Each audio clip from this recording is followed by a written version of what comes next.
Hello, I'm glad you are here tonight. Before we begin, let the hours behind you melt away like mist dissolving into the air. Let your breath move in an easy rhythm, gentle and steady, as though the world itself were resting. Whatever moment surrounds you now, deep night or a quiet dawn, allow it to soften until only calm remains. Imagine a sky before stars, only a tender darkness cool, and still carrying a shimmer that feels like a promise not yet spoken.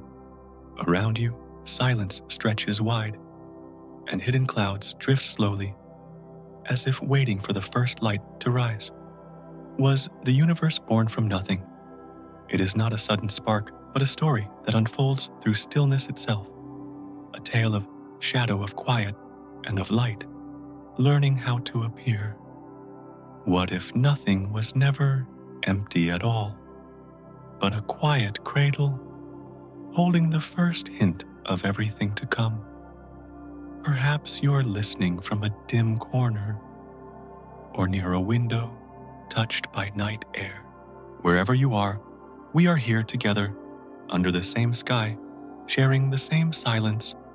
If journeys like this bring you ease, you are welcome to stay, to drift with the words, no rush, only a quiet place beside the glow of thought. So, let your mind follow the rhythm of calm waters, and together we will walk gently into the question, was the universe born from nothing? And so, the story drifts onward as quietly as a breath moving through the dark. Nothingness is not the absence of all, but a gentle state of waiting, a pause before form a silence that carries the outline of what may one day appear. In simple words, it is not a place where existence is erased, but rather where matter has not yet taken shape, where light has not yet chosen to shine, where sound has not yet learned its voice. It is like a room held in perfect stillness, not empty, but softened, resting untouched. This nothingness may be thought of as a night sky before dawn, a vast veil of shadow that is not heavy, but tender, a quiet fabric spread wide across everything. In that darkness, there is no need to hurry, for it holds its own calm rhythm, like the rise and fall of a sleeper's breath, steady and unbroken, patient in its flow. The silence does not press, it only surrounds as if offering the mind a place to settle, a cradle woven of shadow.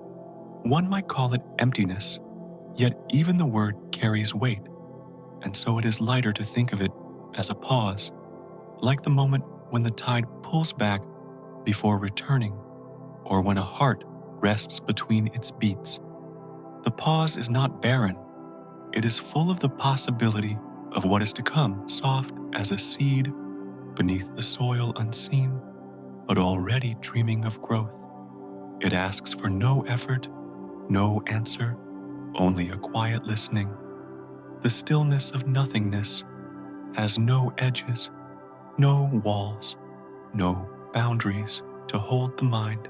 It flows outward, endless, and the more one listens, the more it feels like a slow lullaby, a rhythm without sound, a silence that hums as if the universe itself were breathing. Within that breath lies a promise not yet light, not yet form, only a resting place where all beginnings sleep. And in this gentle resting, the thought unfolds, nothingness is not truly nothing. It is a waiting dusk, a breath held before the morning, a silent sea beneath which every star still sleeps. The stillness itself becomes a path, carrying us softly toward what follows. In the quiet hours of long ago, people gazed at the same night sky, dark and unbroken, and wondered how it all began. They did not speak of particles or numbers, but of gods, of breath of silence given shape. To them, the beginning was not a clash of forces, but a soft unfolding, as natural as sleep turning into dream. It was easier to imagine the world as something sung or breathed or whispered than as an empty void. And so, the old stories linger, as gentle as lullabies carried across centuries. The Egyptians who watched the sun rise each day over the wide river told of Ra, the sun god whose breath brought forth the world. Breath, a simple rhythm of life, became the measure of existence itself. To breathe out was to create, to breathe in was to rest. In this way, the universe was like a chest rising and falling, steady and eternal. The sky, the land, the waters, all were held inside the long and patient breathing of a god. It was a picture not of noise or violence, but of calm expansion, as though every dawn were a reminder that life is born quietly with the same ease as the drawing of air. In India, the old songs spoke of Brahma, whose own breathing carried the rise and fall of the cosmos. When Brahma inhaled, worlds dissolved into stillness. When he exhaled, worlds bloomed into being. One cycle after another, like tides swelling and retreating, like seasons folding into each other without end. For those who listened, the universe itself was not fixed or rigid, but as fluid as sleep, and waking as endless as the turning of breath. There was no hurry, no beginning marked by a sudden strike, only the assurance that in the inhale and the exhale, creation always found its place. And so, listening to this story, one can almost hear the quiet rhythm of existence as a deep and gentle sigh.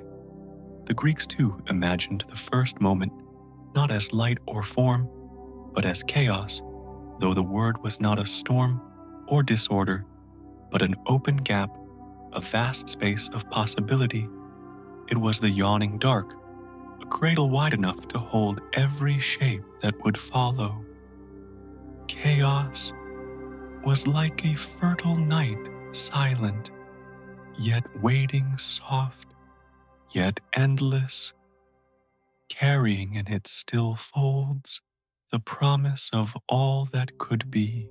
To them, the void was not frightening, but essential, for from its open arms, the earth, the sky, and the gods themselves could slowly awaken. Just as sleep holds the seeds of morning, chaos held within it the seeds of worlds. Each of these stories, though told in different tongues, carried the same breath of comfort. They did not paint the beginning as violence, but as softness, as rhythm, as a tide that rises and falls without strain. Breath, silence, darkness, all were given meaning. All became images that human hearts could understand. For in the vast unknown, what is more familiar than breathing? What is more constant than night turning to dawn? These images folded the immeasurable into the human, and in doing so, brought peace. Listening now, the old voices are like distant songs, no longer bound to temples or firesides, but floating quietly in memory. They are not lessons to be solved, but lullabies to be heard. The breath of Ra, the sigh of Brahma, the cradle of chaos, all drift together like currents in one sea, like stars woven into one sky. And in their slow weaving, a thought unfolds. Perhaps the universe itself is not born of violence, but of quiet patience, of rhythm, of rest. And so the stories continue, like whispers folded into the dark, reminding that every beginning can be gentle, every silence can be full, and every night may carry within it the dream of dawn. The silence widens, and within it, the next idea begins to breathe. In the language of science, the idea of nothing is not an absolute emptiness, but something gentler, a quiet stage where faint traces still drift. Even in a place that seems bare, there remain delicate movements, as if the air itself were humming beneath the silence. The word vacuum is often used, yet this vacuum is not a void stripped of all but a field, with hidden tremors, a background that stirs like a breath too subtle to hear. To think of it is not to imagine a hollow, but to picture a resting space, wide and tender, with currents unseen flowing like whispers across a calm night. One may imagine a surface of water, still under the moon, a lake that looks flat and unbroken to the eyes. Yet when watched closely, soft rings begin to appear, circles expanding and dissolving into one another, faint but unending. The emptiness of space is much the same, appearing silent, yet holding within itself the smallest quivers, the tiniest ripples. These are not loud or forceful, but like the secret stirrings of a sleeper's breath, unnoticed, unless one listens with care. The lake is never truly motionless, and the void is never truly empty, for silence itself has texture, and stillness carries its own hidden rhythm. Physicists call these tremors quantum fluctuations, a phrase that sounds heavy but can be softened when seen as a dance too fine for the eye. They are like drifting motes of dust suspended in a beam of light, moving only when one pauses to notice. They are the restless whisper of reality itself, small and fleeting, but endless in their quiet repetition. In this way, nothing becomes less of a wall and more of a veil, thin and transparent, woven with threads of unseen motion. To think of it so is to rest, not to worry, for what is hidden need not be harsh. It is only the murmur beneath the lull of the world. In the night sky, what looks like blackness is filled with this subtle motion, soft and continuous, like the tide pulling gently against the shore. The universe, even in its silence, carries a low hum, a steady breath that has never ceased. To see nothing in this way is to see it as a patient, ground cradle that holds both silence and possibility. The stillness is not a dead end, but a gentle floor, wide and quiet, carrying all that will come to rest upon it. And so, what science calls nothing is not truly nothing. It is a soft fabric, a waiting surface, a calm lake under the moon, where faint ripples drift outward endlessly, tenderly, and without end. Within the hush, the story leans forward, soft as air. There was a moment far before memory when the universe was only quiet. In that time, there was no star, no sound, no measure of night or day, only a heavy calm stretched without end. The stillness was not cold, nor harsh, but soft, like a dark ocean, resting beneath the surface of itself. To imagine it is to imagine a pause so complete that even the thought of light had not yet formed a hush that felt infinite, as though time itself were taking its first slow breath. In this early waiting, no color touched the void, for color requires light, and no whisper stirred the expanse, for whisper requires air. What existed was a fullness of silence, a blanket drawn across everything. It was a silence so deep, it seemed to hold its own weight, as if leaning gently upon itself. One might picture a night sky emptied of stars, still stretching endlessly, carrying nothing but its own patience. The mind may wander there and feel the way it feels before sleep, when the body is quiet and the breath has slowed to its most natural rhythm. The scientists call this span the Dark Age, though the words may sound firmer than the reality. It was not an age of despair, but of rest, an age when the universe lay in its cradle, eyes closed, waiting to open. The dark was not a threat, but a cover like the shadow of evening that prepares the ground for dawn. Every horizon held only stillness, yet in that stillness lay the softness of a promise, the suggestion that light would one day find its way. And so, the dark was not empty. It was a gentle holding a breath, drawn in and kept not yet released.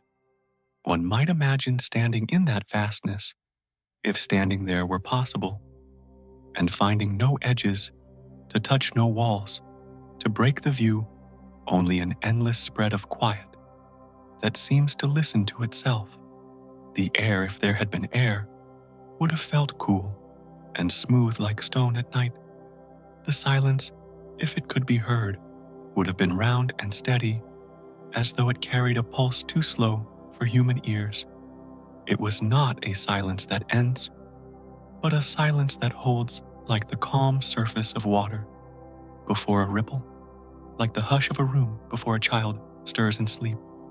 And in that waiting, the universe itself seemed to pause not in fear, but in composure, like a sky nipping its breath before exhaling the first light. The image is simple, a darkness wide, and breathing a patient dusk, not yet ready to release the morning. This pause is not unlike the stillness between heartbeats, a space unnoticed until one listens closely. In that space lies the secret of rhythm, for without the pause, the beat cannot flow. Without the waiting, the arrival cannot bloom. So the early universe rested in its silence, not as a void, but as a womb, not as absence, but as expectancy. The darkness was a gentle veil, tender and unbroken, holding the seeds of light like stars still asleep beneath the waves of night. To listen to it now is to listen to a lullaby so deep it hums without sound, a melody too slow to rush, carrying no urgency, no alarm. And just as the night leans toward morning, so too did this silence lean toward the moment when light would stir. It was a leaning so subtle, so hushed, it felt almost endless, yet it moved, as all things move, with the soft pull of time, like a sleeper turning toward wakefulness, like the sea rising gently toward the shore. The universe waited calm and unbroken, readying itself without haste. Thus the moment before the first dawn was not absence, but a breath held in patience, not nothingness, but a stillness deep enough to cradle all beginnings. The quiet lingers, and within its softness, the next thought gently unfolds. Within the hush of the universe drifts a breath so soft it seems invisible, yet it never fades. This breath is what some call nothingness, though it is less an absence than a quiet layer hidden, yet steady, like the fabric beneath a tapestry, holding every star, every motion, every whisper of life. It is always present, too gentle to be noticed, too constant to be lost. This presence of nothingness is less a void and more a resting ground, a silence beneath sound, a darkness beneath light. It is there in the space between thoughts, in the still pause that lets words find meaning. It is there in the air between heartbeats, short and fragile when measured, yet holding the very rhythm of life. The pause is delicate, but it is also necessary, for without it the beat could not continue, and without it the song could not unfold. So too does the universe rest on this unseen pause, this quiet breath, hidden in its own silence. To imagine nothingness is to picture a night sky where no star yet shines, but where the canvas waits wide and receptive. It is like a sea before ripples, smooth as glass appearing empty, yet able to carry every wave. The image does not unsettle. Instead it soothes, for it suggests that even in silence there is holding, and even in absence there is presence. The mind, resting in this thought, may find itself drifting gently like a leaf upon still water, carried not by noise but by the hush beneath. Scientists sometimes describe this layer as a field unseen but unbroken, always present beneath matter and light.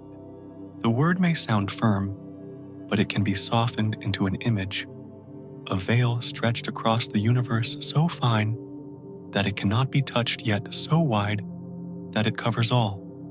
To rest in that veil is to be covered, sheltered by something invisible, but sure. It is a blanket of silence drawn not over the body, but over the world itself, a reminder that behind every flicker of light, there is always shadow, and behind every sound, there is always stillness. And in this stillness, nothingness speaks its quiet truth. It is not gone. It is not lost. It breathes beneath all beginnings, waiting with the patience of dusk before dawn. It rests between the beats of time, a whisper soft enough to calm the mind, steady enough to hold the stars.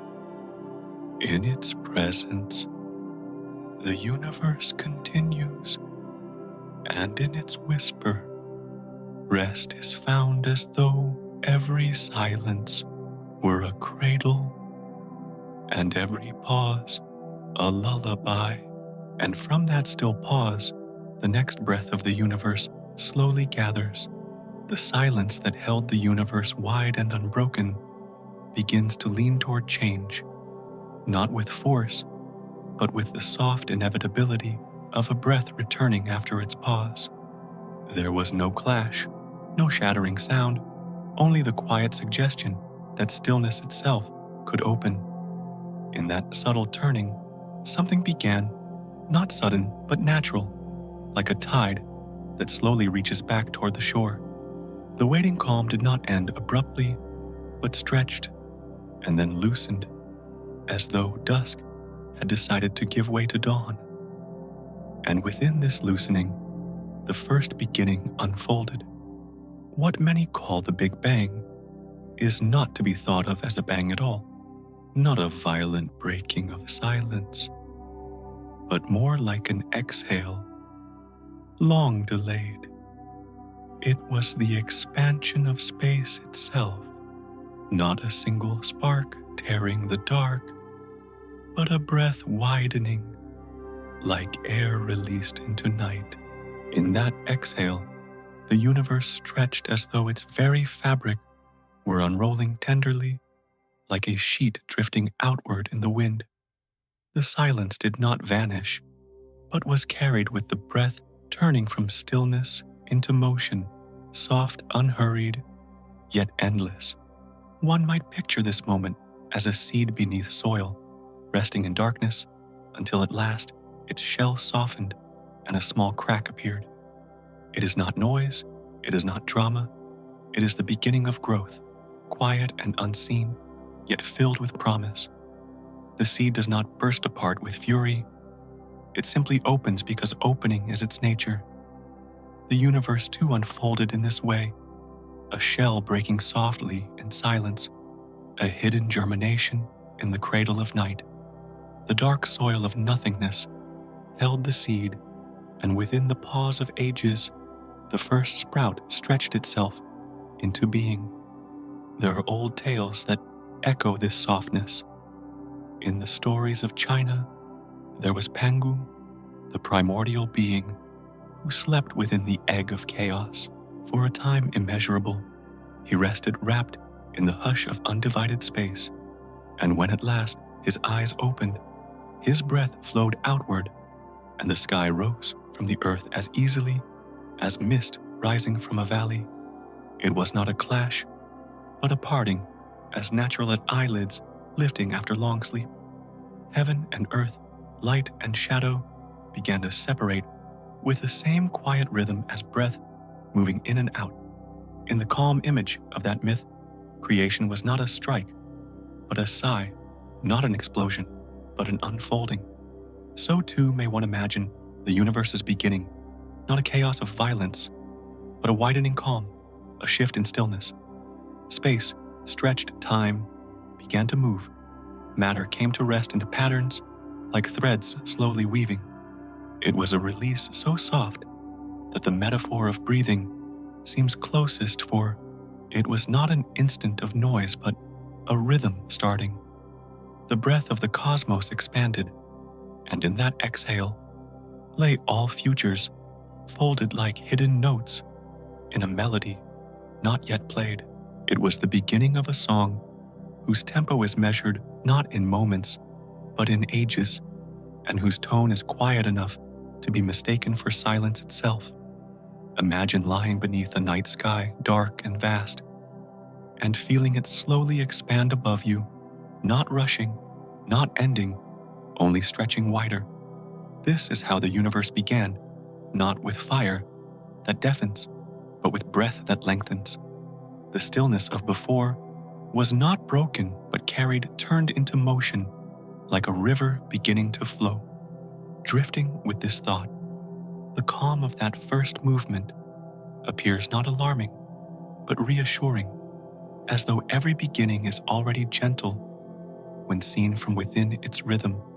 And so, the birth of the universe was not a sudden noise, but a breath that had waited to be taken a seed, that had waited to split a myth, that had waited to be told.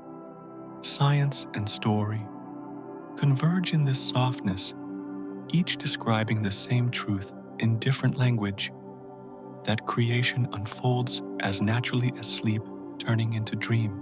There is no violence here, only the steady widening of calm into form, the quiet sigh of nothing becoming something. And within this sigh, all that is known and all that is unknown found its place to begin.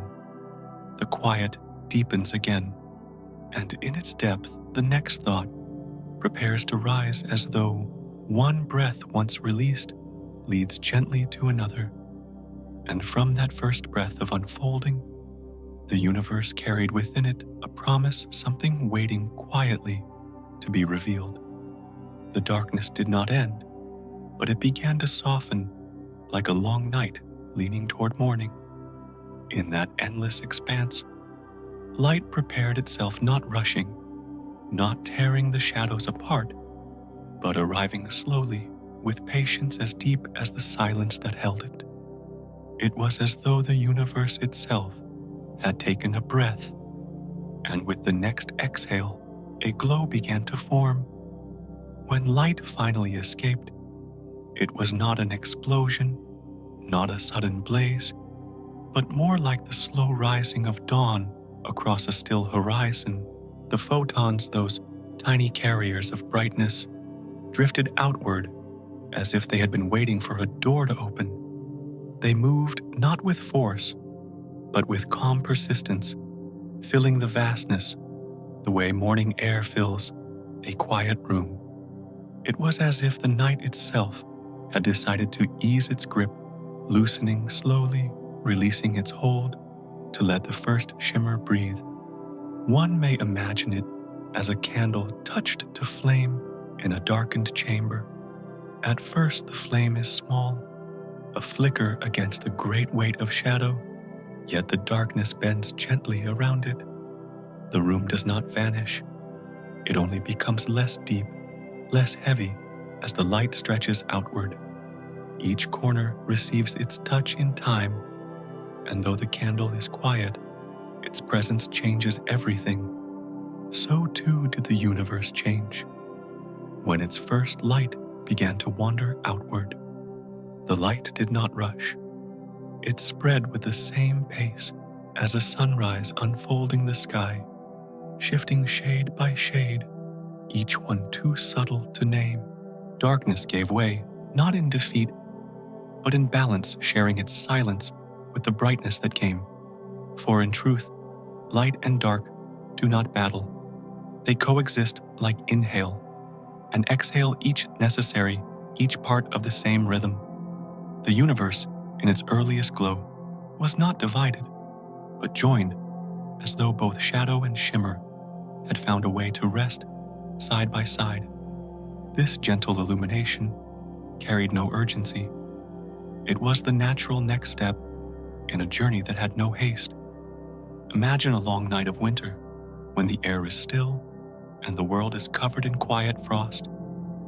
And at last, the faintest blush appears along the edge of the sky. It is not sudden, but it changes everything because it reminds that darkness is never alone, that within it rests the seed of dawn. The first light of the universe was just so tender, gradual, certain. In the hush of those ages, matter and light began their first dance. Simple forms of substance drifted waiting, and light threaded between them, as if weaving a fabric that shimmered in places unseen. No voice spoke, no hand moved, only the rhythm of natural, unfolding quiet, as waves sliding onto a shore. The glow that traveled outward carried with it the song of beginnings, not loud, but steady, a hum that filled the silence with a softer silence. To think of it now is to picture not the glare of fire, but the calm of early morning. The universe was like a field touched by first light, each blade of grass slowly catching the glow, each shadow retreating only enough to make space. That moment itself moves in a way that is unhurried, steady, soothing, as though time were breathing, slowly showing that creation can arrive without rush, without strain. Even in myth and story, light often comes gently. It is the lamp lit at nightfall, the star rising at evening, the torch carried into caves where silence is deep. These images remind that illumination does not have to roar. It can whisper, it can sigh, it can hum its way into being. The first light of the cosmos was such a whisper, quiet yet endless, a flame that would grow not in bursts but in patience. And so the universe, once only silence, now held a glow. It was not the end of the dark, but its companion, resting beside it. The stars were not yet formed, the galaxies not yet gathered, but already the story had shifted as though a new breath had been taken. The cosmos was no longer waiting, it was waking. And as this light spread across the silent fabric, the story drifts forward again, carrying us toward the next unfolding, as softly as dawn gives way to day. The glow that spread across the young universe did not move alone, for alongside the light came the first forms of matter, simple and quiet. Out of the soft unfolding of the cosmos appeared hydrogen and helium, the earliest building blocks, not loud in their presence, but delicate like the first letters written upon an endless page. They were few, yet within them rested the rhythm of all that would come after. One might think of them as the alphabet of creation, only 2 characters to begin with, yet enough to carry the weight of a story that would stretch across eternity. Hydrogen, the lightest breath of matter, and helium, its gentle companion, drifted through the widening space. They were not arranged in patterns, yet not woven into stars or galaxies, only floating in stillness, waiting like quiet notes upon a staff of music not yet played. Their presence was soft, but it was also steady, like seeds resting in soil, already containing the song of the forest to come. In this way, the early universe began to find its language, not a language of words, but of particles of simple elements, repeating themselves, forming the syllables of existence. To imagine this is to picture a composer who begins with only 2 tones, playing them slowly, patiently, allowing them to linger in the air. From those tones in time, an entire symphony could rise. So, too did the cosmos hold its breath, carrying hydrogen and helium like faint chords suspended in silence, waiting for the melody of stars. The stillness was not empty, for within it, these elements whispered their potential. Hydrogen so abundant and light moved gently through the expanse, like a breath in open air. Helium soft and stable floated beside it, a companion in the calm. Together, they filled the silence with possibility. Though no ear could yet catch its whisper, the universe had found its first letters, its first language, its first way of speaking, not with voice but with presence. And in that presence, the future was already written, though it had not yet been read. To imagine them more clearly, one may picture ink dropped upon water, spreading softly in rings, merging without effort, coloring what had once been clear. The hydrogen and helium moved in just such a way, weaving gently into the fabric of space. Their arrangement was still unformed, yet like scattered notes. In the air, they promised a song, one that would require time and patience to be heard. Nothing hurried. Everything drifted at the pace of breath, steady, unbroken, timeless. It is a comforting thought that from so little, so much could grow. 2 letters becoming a library, 2 tones becoming a symphony, 2 seeds becoming a forest without end. The universe, in this quiet stage, did not need urgency. It carried within itself the knowledge that every great story begins in whispers, and every great rhythm begins with a pause. The hydrogen and helium were those whispers, those pauses, those soft beginnings, filling the expanse with the quiet assurance that more would come. And though science gives them names, the heart may see them differently. They are not only elements, they are the first breath of matter, the first lullaby sung in the dark. Hydrogen is the exhale, helium, the inhale, together, forming the rhythm of a sleeping cosmos. With each quiet repetition, they made the universe less silent, though the sound was too soft to be heard. It was a music beneath music, a vibration beneath silence, a hymn that carried without voice.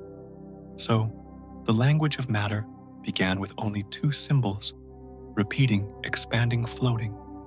They were not finished words, only beginnings, like syllables on the lips of a child, before speech, like chords struck gently on strings before the song.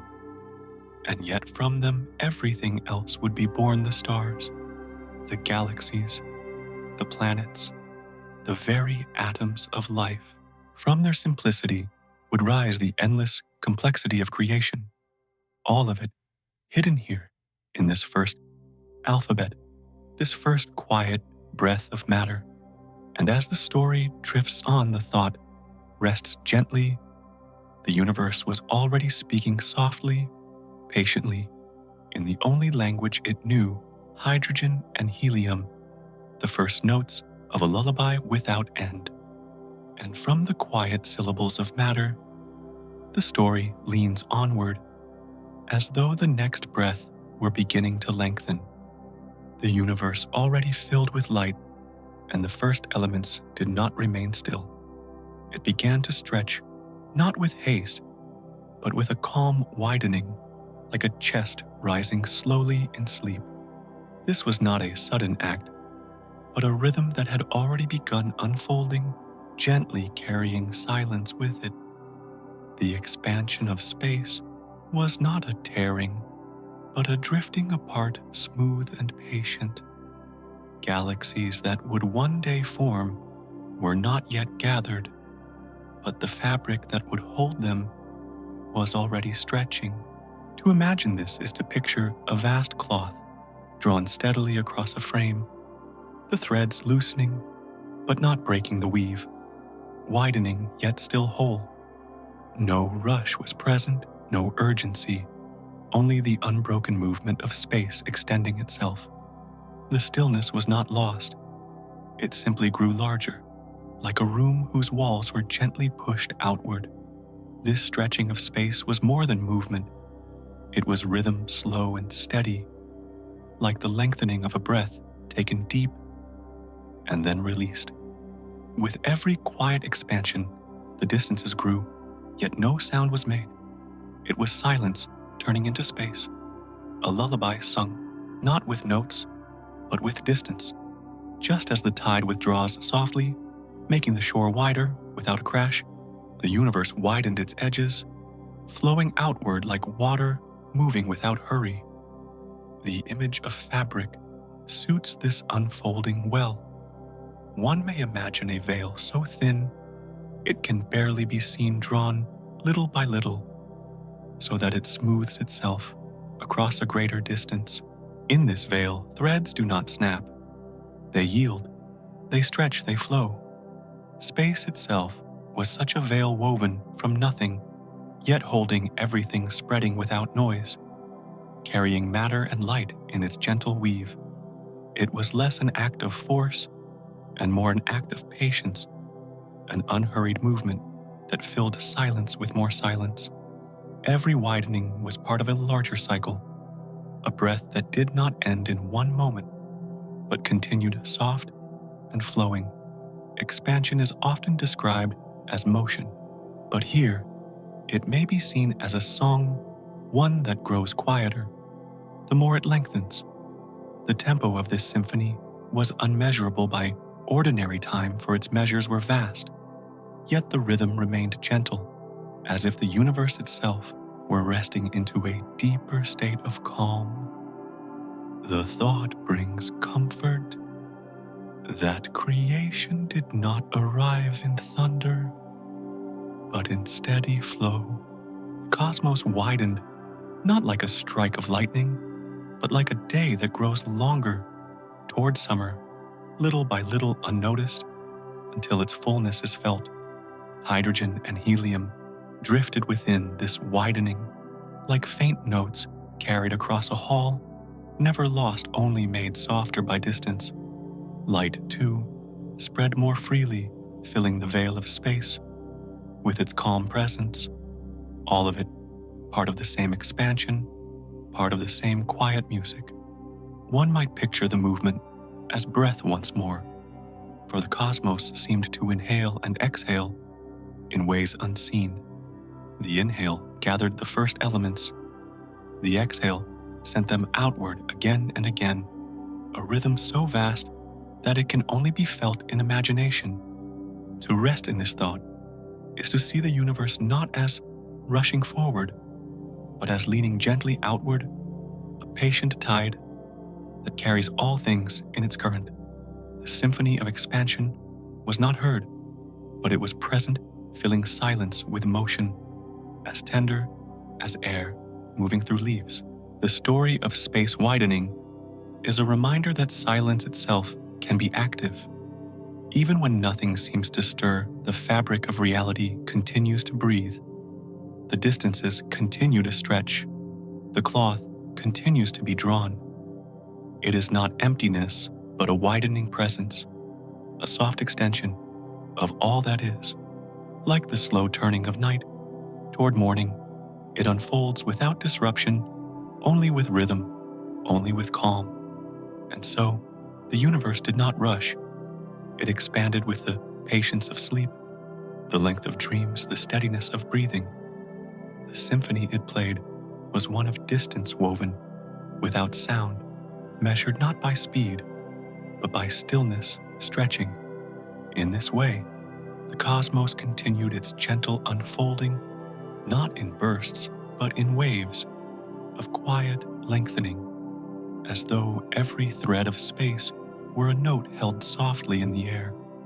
The calm drifts onward, and within it, the next thought begins to take shape, like another breath waiting patiently to be released. The widening of space carried the story onward, as if the cosmos breathed in a rhythm without end. The universe, already vast, did not hurry in its unfolding. It expanded and changed, yet never rushed, never forced moving, instead with the calm pace of silence itself. What appeared as growth was more like drifting, more like breathing, more like time stretching into its own stillness. The cosmos carries its story across billions of years, though the measure does not feel heavy. Each span of time is but a single note in a long lullaby held softly and released slowly, like the hum of air that continues even when no ear is listening. Galaxies form, stars awaken, planets gather their shapes, all of it happening with the patience of ages. There is no urgency in this unfolding, no haste pressing forward, only the assurance that everything finds its place in its own time. To imagine this is to see a river flowing toward the sea. The river does not rush, though it always moves. It bends and widens, sometimes hidden, sometimes bright, but always continuing. Its waters do not question where they go. They follow the pull that guides them, steady and unbroken. The sea waits, vast and endless, and the river arrives, not with noise, but with constancy. In this way, the universe flows, not hurried, not still, but steady as water, finding its way home. Silence has always been its companion.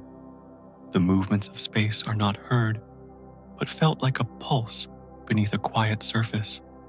The galaxies drift farther apart, yet the drifting carries no sound, only the soft rhythm of distance widening. Time itself seems to breathe, not measured in hours or days, but in waves of unfolding that stretch beyond counting. The stillness is not empty, it is filled with this slow current, a current that cradles all creation in its calm. One may see it as a song, though the notes are spread so widely that they seem almost still. The melody is not lost, it is simply unhurried, each tone echoing for ages before the next begins. Stars are born live and fade, but their cycle is less like a sudden spark than like a lantern slowly dimming after long hours of glow. The universe does not forget them. It weaves their remnants into the next verse, making every end a gentle beginning. In this unhurried flow, even darkness has its place. The spaces between galaxies are wide and silent, yet they carry the rhythm as surely as light does. Shadow is not absence here, but a pause the way silence rests between notes in music, making the song deeper. The balance of light and dark, of presence and pause, gives the cosmos its steady cadence, a cadence that never falters, even as it drifts through infinite time. To rest in the thought of such patience is to feel the calm it brings. Nothing is demanded, nothing is forced. The stars will form when conditions allow, planets will gather when dust finds its balance, and life will rise when the moment is quiet enough to hold it. All of this happens not in a rush, but in harmony with the universe's long breath. Just as the tide waits for the moon and the dawn waits for the turning of the earth, so too does every unfolding wait for its hour, never early, never late. The image returns of a river flowing toward the sea. Its surface may glimmer in sunlight or lie dark under clouds, but its current remains the same. It continues unbroken, drawn by a pull it does not resist. The sea does not call for haste, for the river will arrive in its own rhythm.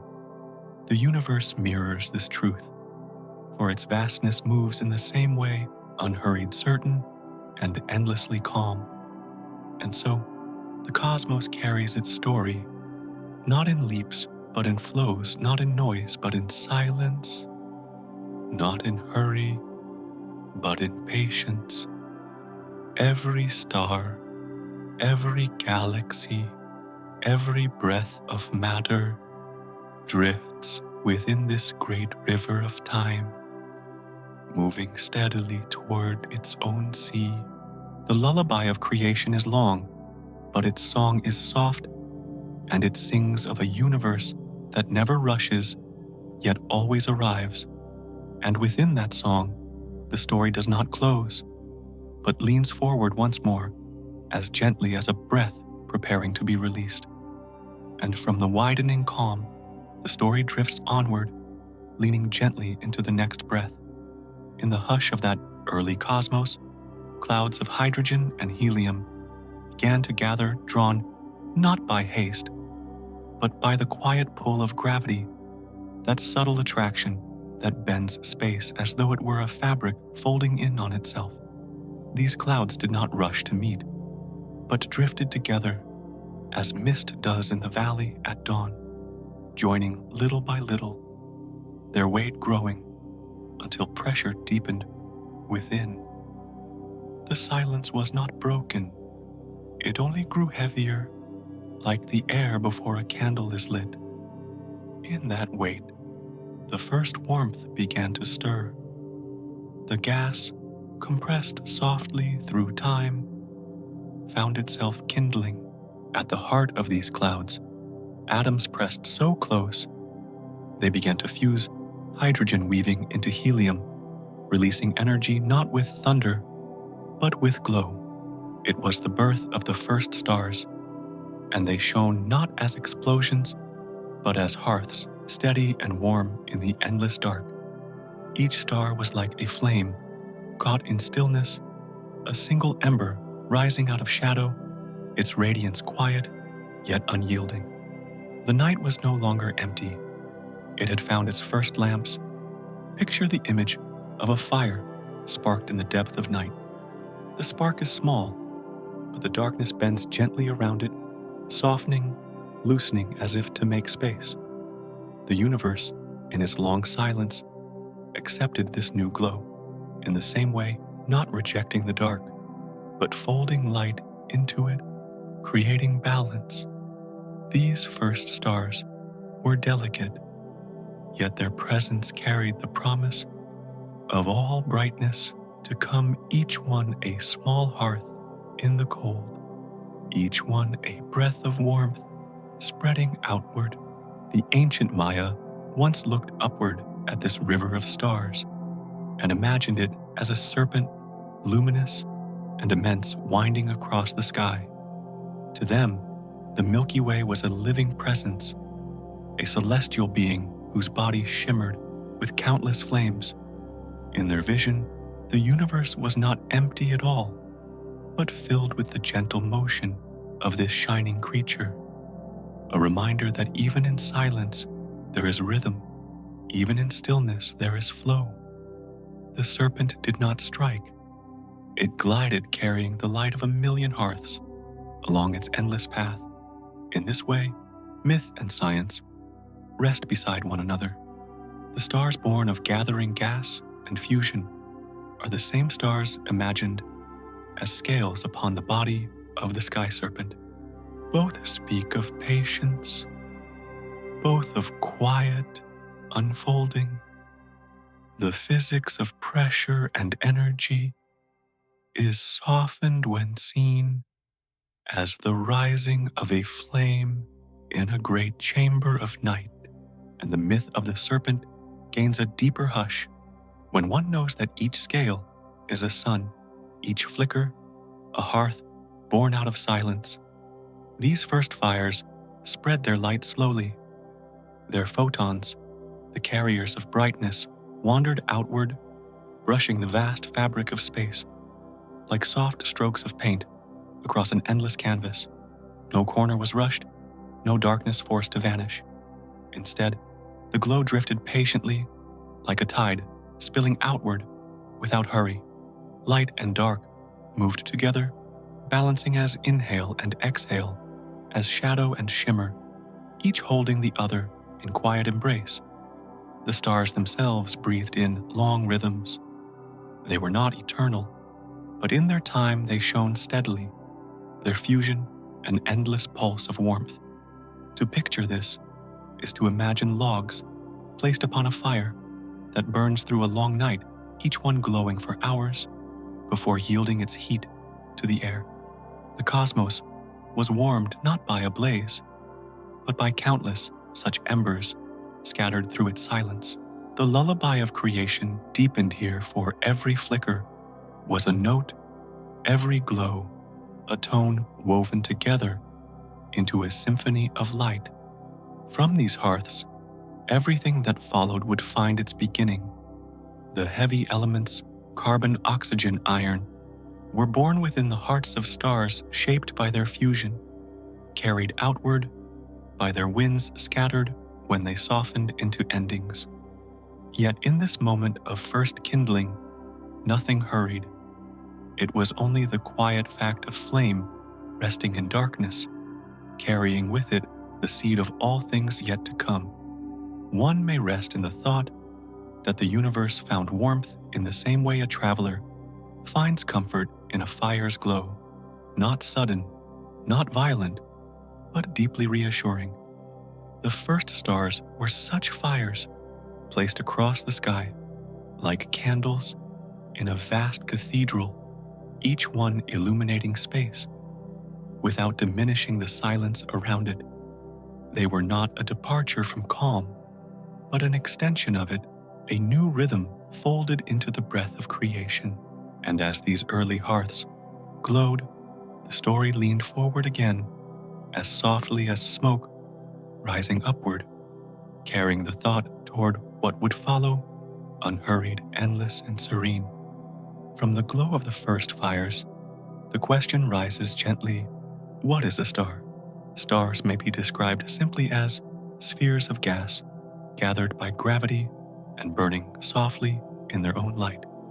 Yet this description, while true, feels less like a lesson and more like a gentle whisper, for what it really means is that stars are the quiet hearths of the universe, glowing with the warmth of fusion deep within.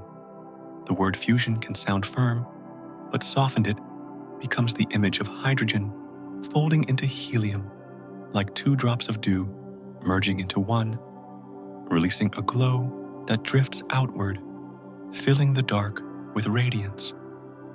In this way, a star is not a solid thing, not stone, not earth, but a flame without wood, a fire held steady by the weight of its own being.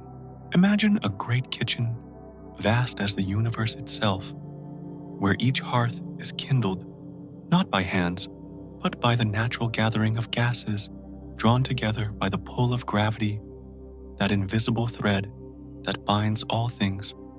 The fire then holds not wild and consuming, but steady like an ember that has always known how to breathe. To picture it, more simply, a star is a sphere of light suspended in night, a firefly, too great to be caught, yet gentle enough to be seen from far away. The gases within it, mostly hydrogen and helium, are not chaotic, but part of a rhythm like air moving in and out of a sleeping chest. In the stillness of space, they press together, and in that embrace, light is born, not in a rush, not in a clash, but in the same inevitability with which dawn follows night. The image of fire often comes to mind, but this fire is softer, less fierce, more patient. It does not consume wood or leave ashes. It transforms within itself endlessly, like a candle that never burns down, but keeps remaking its flame.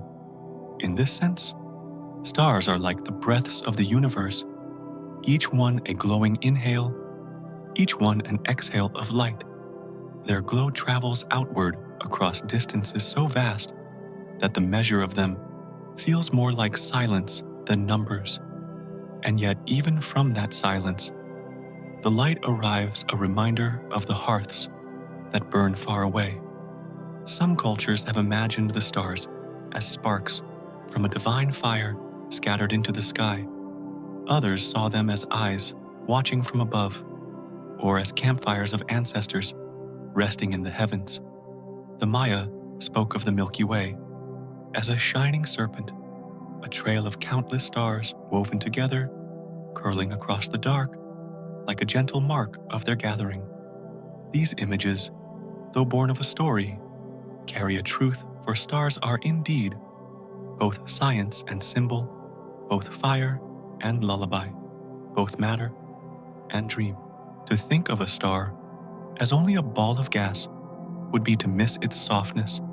Better to see it as a lamp suspended in endless night, a steady glow reminding that even in darkness, warmth endures. Hydrogen becomes helium. Helium rests in the glow, and the star continues, patient and enduring, like a song that hums beneath silence. No rush disturbs it. No force compels it faster. It burns in its rhythm, calm as a tide, endless as breath. And so, stars may be thought of as fires. In the great kitchen of the cosmos, each one a small hearth, in a night that seems without end. They gather, they glow, they give without demand.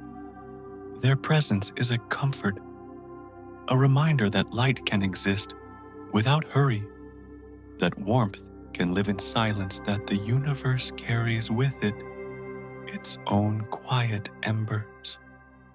In their glow, the story continues to drift, not closed, not ending, but leaning onward as softly as one breath following another. From the quiet glow of the stars, the story moves onward toward the cycles that hold both endings and beginnings. Stars are not eternal, though their lives stretch longer than the span of imagination. They burn gently for ages until the rhythm within them changes and their light begins to soften.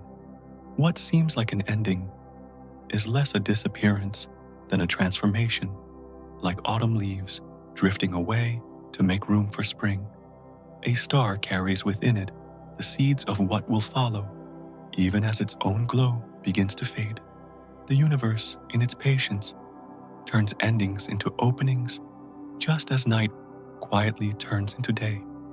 When a star's long breath reaches its final pause, it does not fall into silence without a trace. Its matter, shaped over countless cycles, is released, spread outward into the fabric of space. These scattered elements are not lost. They drift like pollen, carried on wind, waiting to settle into new forms. Heavy elements, those born in the deep furnaces of stars, are set free, becoming the building blocks of worlds to come. The end of the star is therefore also a beginning, gentle and unhurried, as though creation itself were breathing again. One may imagine this process as a tree that at the end of a season lets its fruit fall to the earth. The tree may grow quiet, its branches bare, but within the fallen seeds lies the promise of new growth. So too with stars, their final release is not destruction, but a sowing of potential. Each fragment carries within it the quiet possibility of forming into planets, oceans, and perhaps in time even life. In this way, the cycle of stars is a cycle of renewal, soft and ceaseless, echoing the rhythms of breath and rest. The image of a star's end is sometimes told as a great flare, yet even such a vision can be softened. It is less an explosion to fear than a lantern that grows too full of flame, sending sparks into the air, which drift cool and settle into the soil of the night sky. Those sparks are elements carbon-oxygen iron, each one a thread that will be woven into the next tapestry.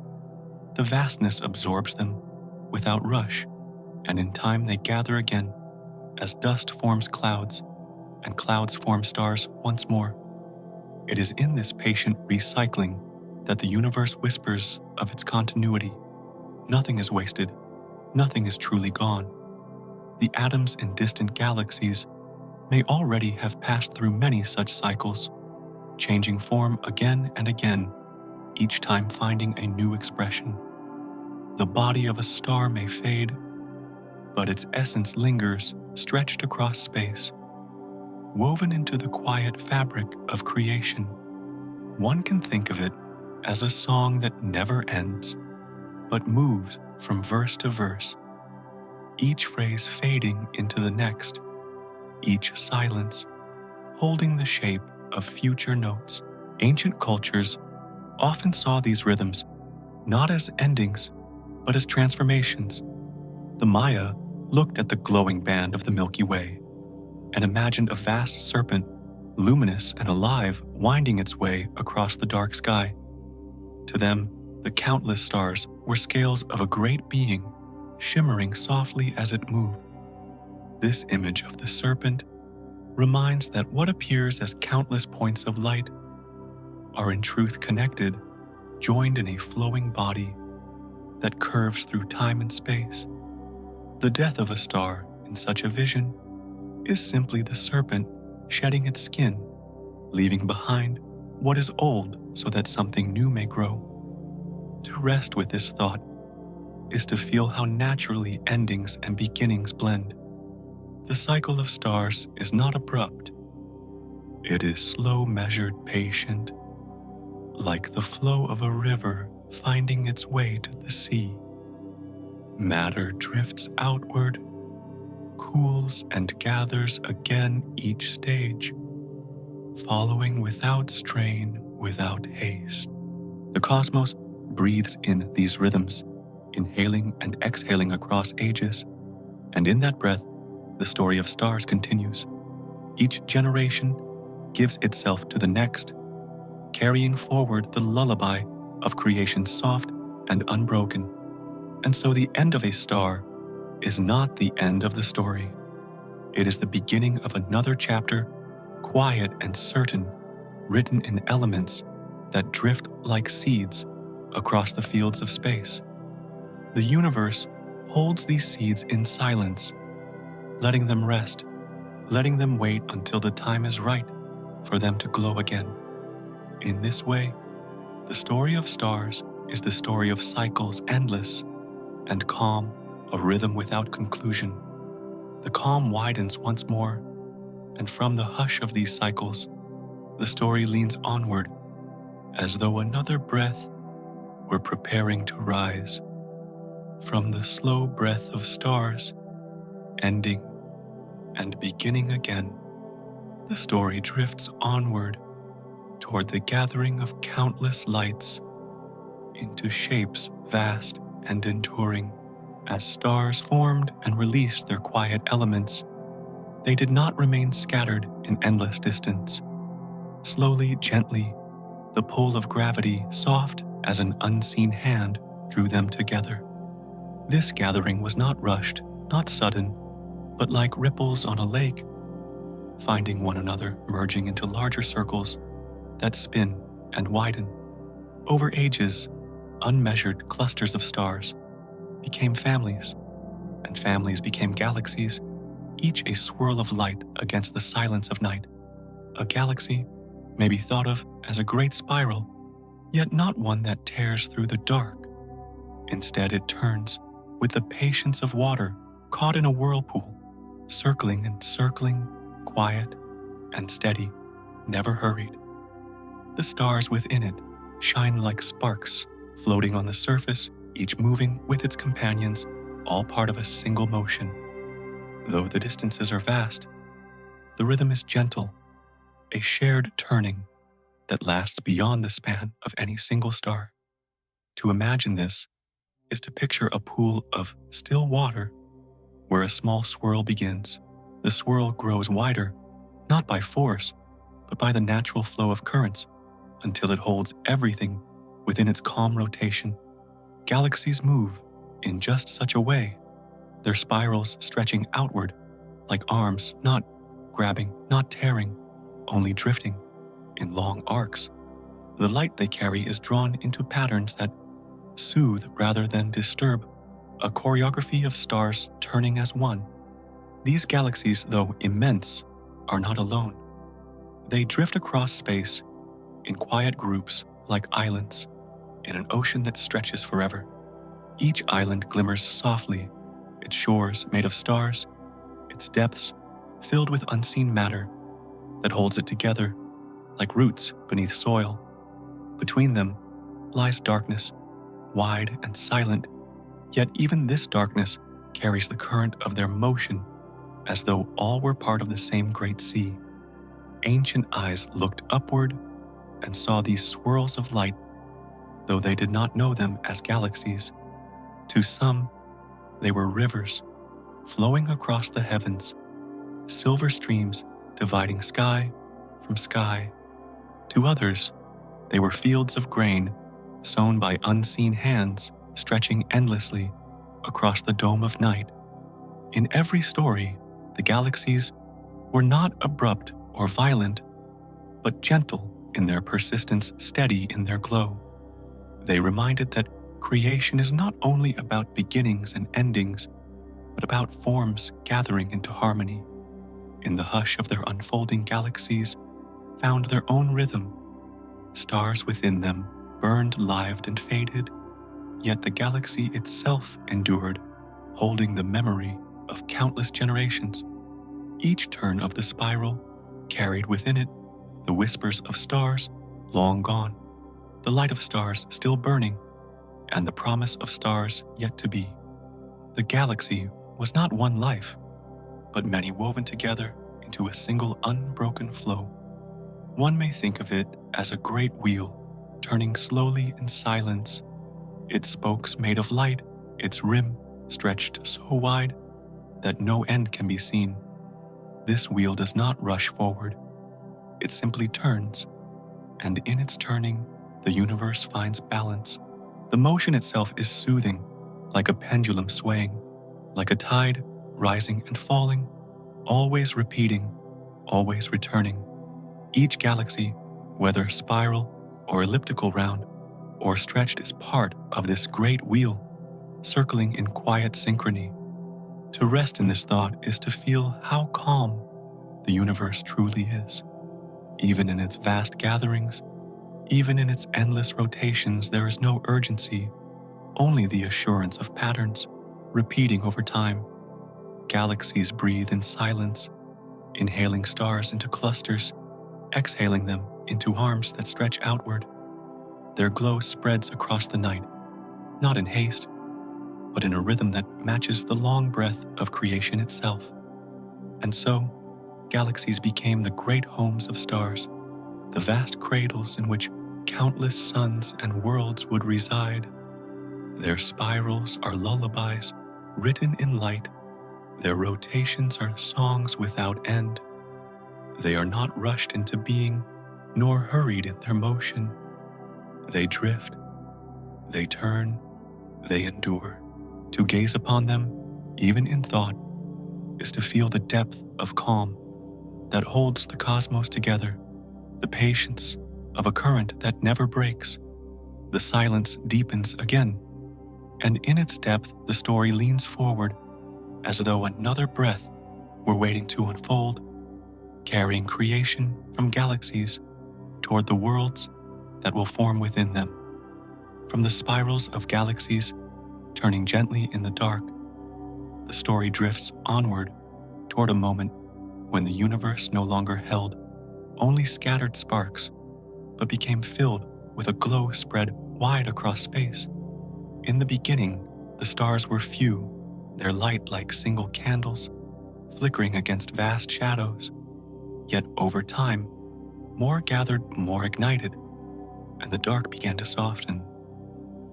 Slowly, as though dawn were rising across a horizon without end, The universe filled with stars, each one a point of brightness, breathing quietly in the silence.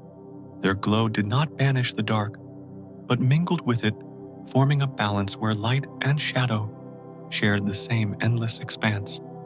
The presence of so many stars changed the character of the sky. No longer was it an empty canvas with only a handful of scattered points. It became a tapestry woven of countless flames, each tiny in itself, yet together shaping the great rivers and clusters of light that gave the universe its form. And though this weaving was immense, the quiet of space remained, holding the glow as gently as soil holds the roots of a forest. To imagine this is to picture standing in a meadow at night, watching as fireflies appear one by one. At first, they are only a few, their flickers faint against the shadows. But slowly, more arrive until the meadow itself seems alive with tiny lanterns. They do not make noise, they do not startle. Their glow spreads gently, as though night itself had chosen to breathe in light. So too did the stars appear, until the universe seemed filled not with emptiness, but with a calm radiance that drifted endlessly outward. Even as the light spread, silence remained its companion. For light does not speak. It shines, it lingers, it rests. The photons that traveled across space moved with patience, never in haste, never demanding to be seen, but only carrying the quiet memory of the stars that released them. The stillness of the cosmos held them all, as though every glow were wrapped in a larger hush, a cradle where brightness and silence could sleep side by side. In the eyes of ancient watchers, this sky became more than scattered sparks. It became a map, a story, a ceiling of constellations. Shapes were drawn in the patterns of light, stories whispered about animals, hunters, and rivers that crossed the heavens. These stories were soft attempts to explain the glow above, but even without names, the light itself spoke. It spoke not with words, but with presence, reminding that the universe had grown from darkness into a vast field of stars, each one a gentle fire in the long night. The galaxies continued their rotations, and within them the stars burned steadily, their light flowing outward until even the most distant corners of space were touched. It was not sudden nor complete, for shadow still remained. Yet the balance was graceful. Darkness became a resting ground for light, and light became a quiet song within darkness. Together they shaped a cosmos that was no longer hidden, but softly illuminated, like a long night finally leaning toward morning. To think of it now is to picture an ocean filled with lanterns set afloat. The surface remains calm, the waters still deep and silent, but above them, tiny lights drift outward, spreading across the horizon until no edge is without glow. The silence of the sea is not broken by their presence. Instead, it is deepened, made more soothing by the gentle shimmer that rests upon it. The universe, in its fullness, was just so vast, luminous, and yet still hushed, still wrapped in its own endless calm. This filling of light did not erase the quiet, but gave it a new texture. Space was no longer only shadow. It became shadow and shimmer together. The glow of stars made the silence easier to see, for, in contrast, the stillness revealed itself even more deeply. What appeared to be empty was now a background for light, a canvas that showed its beauty by holding it in place. Without the silence, the light would have nowhere to rest. Without the light, the silence would be unseen. And so, the universe reached a stage where both were present, where darkness continued, but was softened by glow, and light spread, but never hurried. Billions of stars burned, yet their song was not a roar, only a hum too soft to hear, too steady to end. It was a lullaby, written in fire and shadow, a balance so vast that time itself seemed to slow within it. In this way, the cosmos became luminous without losing its stillness. The dark remained, but now it was filled not empty. It was quiet, but not barren. The stars were countless, yet each one shone alone, breathing its own rhythm, adding its glow to the great calm expanse. Together, they made the universe bright, yet not restless alive, yet not hurried. And within this balance, the story drifts onward once more, as though another breath of light were waiting to be released, guiding the thought toward the worlds that would soon begin to form among the stars. From the glow of countless stars, the story leans onward into the quiet gathering that followed their birth. Around the young stars, dust lingered, not scattered aimlessly, but circling, pulled gently into orbits by the silent pull of gravity. This dust was fine, like powder drifting in the air, yet in its repetition and in its circling, it began to find one another. Slowly, particles touched, then clung their presence no longer separate, but joined, and in that joining the seeds of worlds began to appear not in haste, not in noise, but with the patience of countless turns. The process was delicate, like flour kneaded into dough, each grain soft on its own, yet together forming something larger, something whole. Each fragment of rock and ice, small and fragile, became part of a larger shape as they rolled and pressed together. The orbits carried them in circles, again and again, until their shapes grew round, smooth and steady. In this quiet kneading of dust into form, the first planets began to emerge. It was not sudden. Nothing hurried. The dust clouds swirled for ages, like mist over a lake, until enough had gathered for the faint outlines of worlds to appear. First small, like pebbles, then larger like boulders. They continued to draw in what drifted nearby. Step by step, orbit by orbit, they grew heavier, rounder, steadier, until the shapes of planets could no longer be denied. Each world was a circle, in the making the natural result of turning and pressing the soft rhythm of dust, becoming whole. To imagine it is to picture dough rolled slowly between hands, the powder no longer loose, but folding into itself, gaining weight, gaining form. Or perhaps it is like drops of water merging into larger drops on glass, each one growing till it rolls downward with calm inevitability. These are images of quiet gathering of patience rewarded by shape. So too did the planets gather, each in its own place, held by the quiet arms of the stars around which they circled. The silence of space remained even as these worlds grew. There was no clash to disturb the stillness, no alarm to announce their coming. The motions were gentle, the pace steady, the unfolding unhurried. Dust turned to stones, stones turned to spheres, and spheres settled into orbits, each finding its place in the calm fabric of the cosmos. And though the process was vast beyond measure, it carried the same softness as breath, an inhale drawing fragments inward, an exhale settling them into roundness. Ancient watchers told stories of creation that echoed this rhythm. Some spoke of gods shaping clay, rolling it between their palms to form the first lands and seas.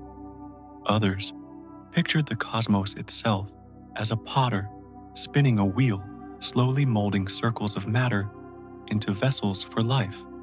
These images may be myths, but they carry the same softness as the science behind them, for both describe a quiet shaping, a patient forming and unfolding that requires no haste. In time, the planets were no longer only dust or stone. They became worlds in waiting surfaces upon which seas could one day gather, skies could one day stretch, and perhaps even life could one day rest. Yet even here, the silence remained. Nothing rushed. The young planets turned slowly, in their paths warmed by the stars that lit them, cooled by the shadows that embraced them, each one a sphere of potential, cradled by space. It is soothing to think of them this way, not as fiery rocks hurled violently into place, but as round quiet shapes, formed by patience, guided by calm. Their birth was less an explosion than a long exhale, less a battle than a weaving, less a clash than a song sung under breath. And in that song, the rhythm of the cosmos continued, stars, glowing planets, circling silence, holding all. The image returns of dough, kneaded gently, or water drops joining on glass. From small to large, from scattered to gathered, from loose to whole. This is how the planets formed not as noise, but as rest taking shape. The universe wide and still allowed them to become, and in their becoming, the story of creation deepened. And so, from dust came worlds, each one turning quietly in the night. They were round, because roundness is the shape of rest, the form that requires no edges, no strain. They were steady because steadiness is the rhythm of patience, the outcome of time moving without hurry. And within this forming, the silence remained as though even planets are lulled into being by the cosmos's endless breath. In this calm unfolding, the story does not close, but prepares gently to move on toward the next thought, waiting quietly to rise like another breath, deepening into the stillness. From the drifting of planets, the story leans quietly toward one, in particular a sphere where water and air found a place to rest. Amid the silent orbits, Earth gathered itself, not with force but with balance, a round cradle of stone wrapped in layers of air, a soft veil that clung close and did not let go. Within this veil, water began to flow, not as torrents first, but as condensation, as droplets that merged and gathered until oceans lay across its surface, like mirrors, reflecting the newborn sky. The planet was neither the largest nor the smallest, but it carried within its calm proportions the ingredients of gentleness, solid ground-flowing water, moving air, all resting together, as though the cosmos had decided to weave a place of quiet balance. The oceans covered much of the surface, stretching blue and unbroken, a fabric that shimmered under the gaze of the young sun. Water, so simple in its name, was profound in its presence, a liquid blanket that both cooled and cradled. The seas rippled like breaths upon stone, each wave a soft exhale against the shore. Above them, clouds drifted born of vapor, rising, forming patterns as delicate as sighs drawn upon the canvas of air. Between sea and sky, the rhythm of evaporation and rain began a cycle unending, like the inhaling and exhaling of a sleeper lost in rest.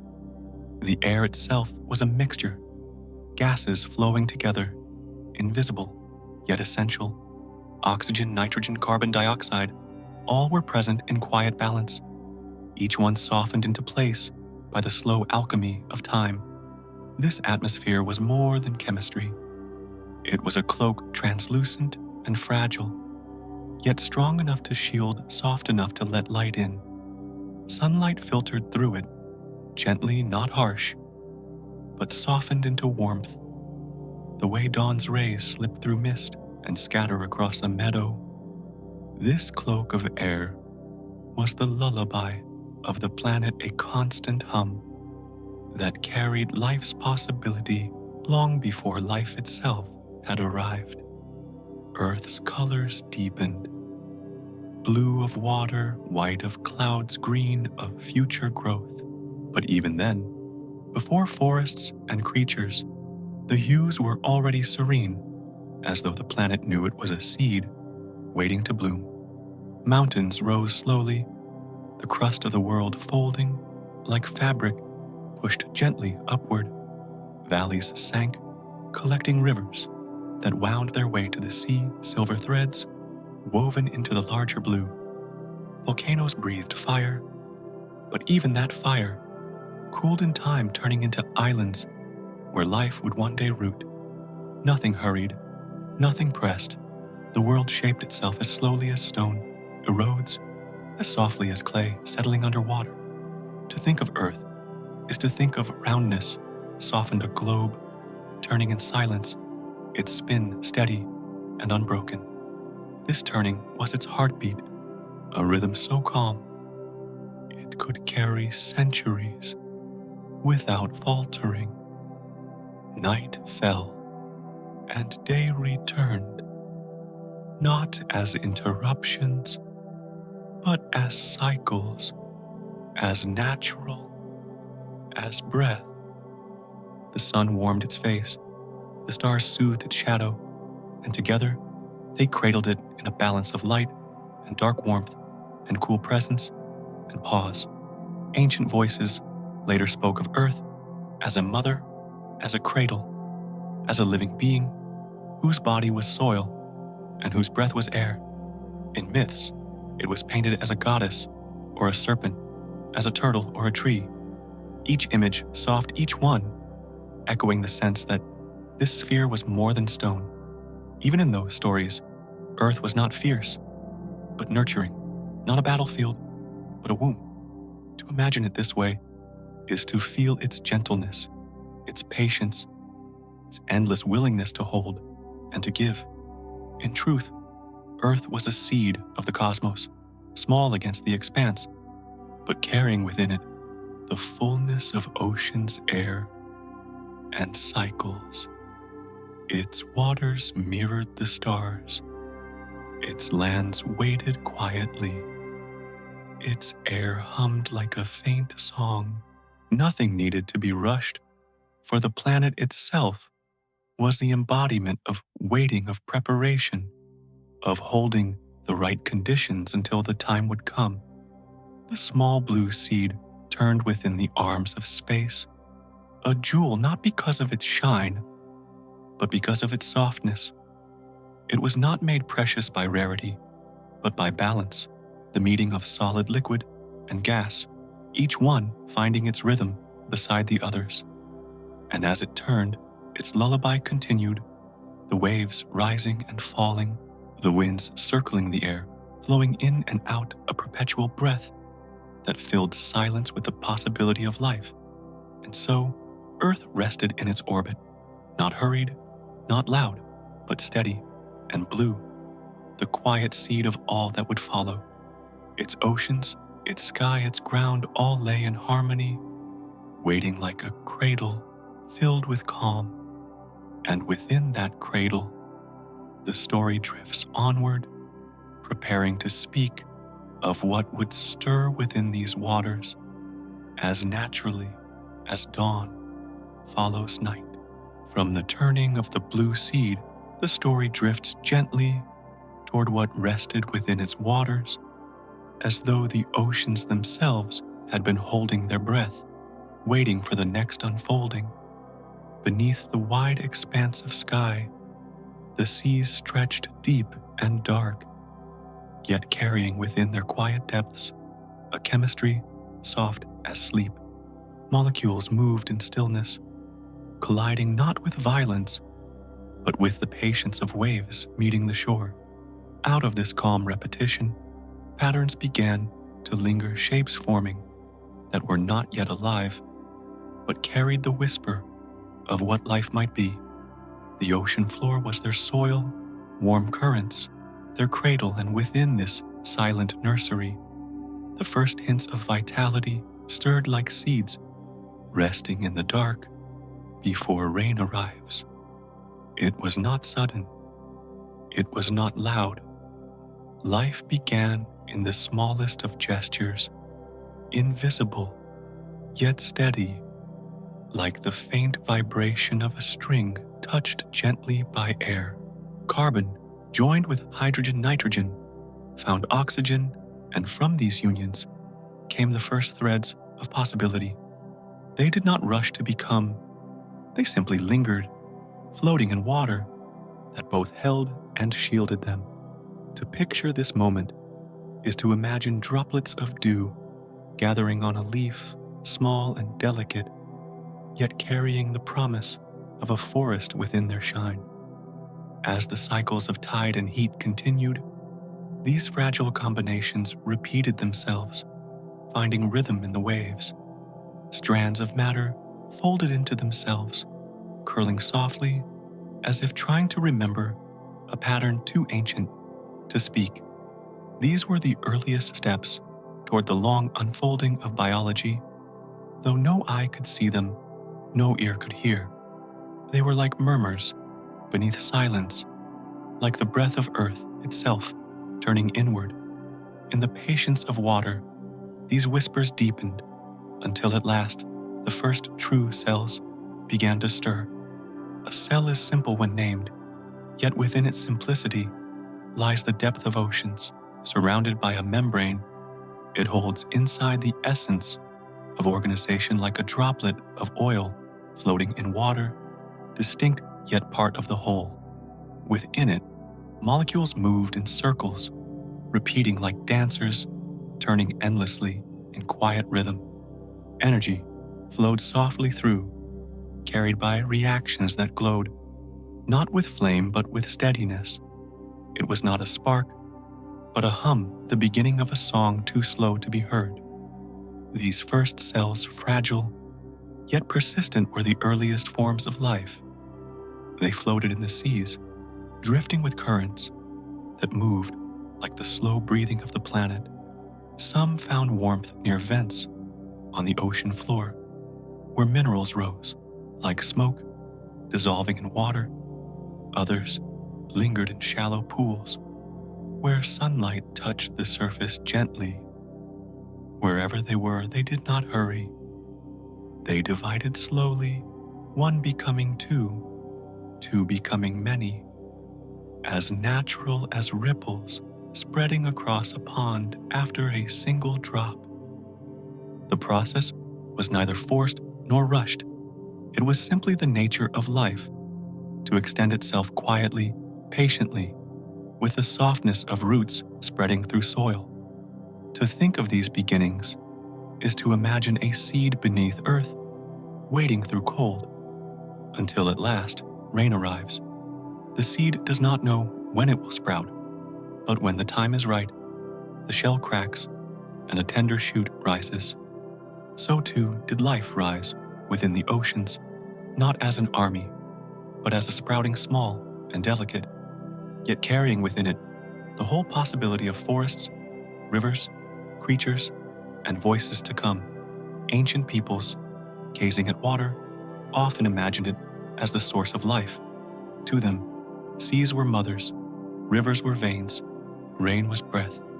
In many myths, the world begins from water, and in this way, the stories echo truth. For it was indeed the ocean that first held the cradle of vitality. The Maya spoke of a great sea before creation, while in Mesopotamia, the goddess of waters gave rise to gods and earth alike. Such tales do not clash with science.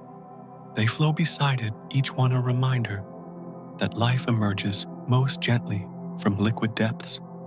The oceans, then, were not empty. They were fields where invisible seeds had been sown, and in time the fields began to stir. One cell became many cells, became colonies, and slowly the silent waters gained a rhythm beyond waves. It was the rhythm of life breathing for the first time, though it was so faint that only imagination can hear it now. Earth's lullaby deepened. Blue seas shimmered, not only with sunlight, but with movement too small to see, yet large enough to change the course of the cosmos. Life fragile, yet unyielding, had taken its first breath, not with noise, but with silence, not with force, but with patience.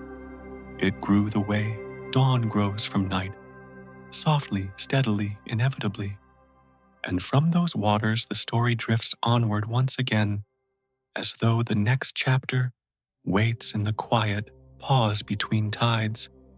From the quiet waters where life first stirred, the story drifts onward, carried gently by time, until the day when creatures with curious eyes learned to lift their gaze.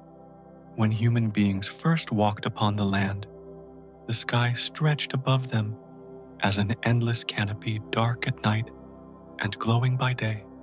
The stars were countless, each one a faint ember, shimmering in the great stillness, and in their glow, people found direction across plains, forests, and seas. They did not name them as distant suns yet, but as patterns, shapes, and gentle companions in the silence of night. The constellations became guides, their positions forming maps, not drawn on paper, but written softly in light, as though the heavens themselves offered a path for wandering feet, sailing across waters or moving through deserts. The stars were anchors, steady in their rhythm, patient in their turning. The pole star held its place, unmoving to the eye, and around it the others drifted like leaves circling on a slow current. To follow this motion was to follow time itself, to measure nights, to mark seasons, to find one's way home. Each glimmering point was more than brightness. It was a breath of orientation, a reminder that the sky, though distant, could lean down to touch the earth with guidance. Yet beyond their use as markers, the stars carried something deeper, a quiet invitation to wonder. As fires dimmed on the ground and silence settled over villages, the heavens offered a second fire, spread wide, and without smoke, endless in its reach. People lay back and watched not only with need, but with awe, sensing that these lights were older than memory and greater than any journey. Their presence was not hurried, not loud, only steady, like a lullaby hummed by the universe itself. Stories began to take root. The Greeks imagined Orion the hunter. The Egyptians saw the goddess Nut arching across the heavens. The Maya traced a serpent of light weaving through the Milky Way. These were not merely tales, but gentle ways of placing meaning upon the sky, as though to weave human lives into the fabric above. Myth and memory intertwined, and each culture in its own way shaped the stars into mirrors of the earth below. They became rivers, animals, heroes, and gods drifting overhead, like dreams stretched across the night. In this slow weaving of observation and imagination, questions began to arise. Where did the lights come from? Were they fires lit by unseen hands or windows into another realm? Did the sky have a beginning, or had it always been? Such thoughts were not yet science, but they were the earliest echoes of curiosity, as soft as ripples, moving outward from a stone placed gently in water. To gaze upward was not only to find direction, but to search for origin. The stars moved in cycles, and people began to measure them, not with numbers at first, but with rhythms. The return of certain constellations marked planting and harvest. The rising of the sun at different points on the horizon marked solstice and equinox. Time itself seemed written in the sky, and in its patient unfolding, human beings began to sense that the universe was not random, but ordered, as though breathing in patterns too vast to see at once. The quiet act of looking upward became a thread that stretched through generations. Parents pointed out the same stars to children, sailors taught apprentices the same paths across the sea, storytellers retold the same myths by the same firesides. The stars were steady, yet they carried the memory of countless eyes that had gazed before. In this way, the sky became a bridge between past and present, a continuity unbroken, like a song that never ceased, only passed gently from one voice to the next. Over time, the questions deepened. Could the sky itself have a story?